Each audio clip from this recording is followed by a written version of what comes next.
signature. A time signature is the notation that tells us how many bits are in a measure and what kind of note gets 1 bit. It's usually written as a fraction, with the top number indicating the number of bits and the bottom number indicating the type of note. Hello everyone, I want to introduce myself first. I am Maika Angela Tibanjan, who lives in Barangay Santolan, Palayan City. I'm currently 11 years old.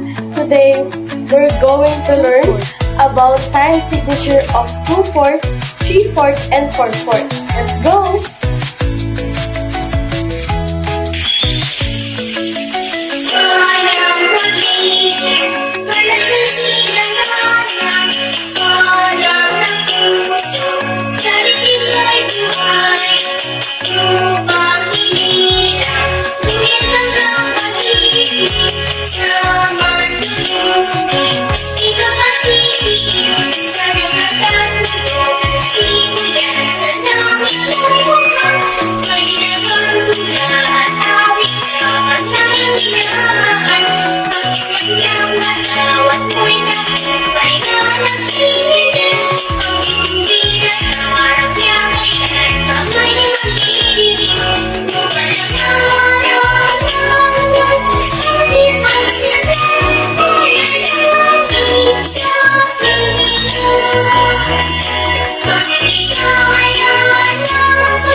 Sari-sari, singkabas at talong, sigarilyo.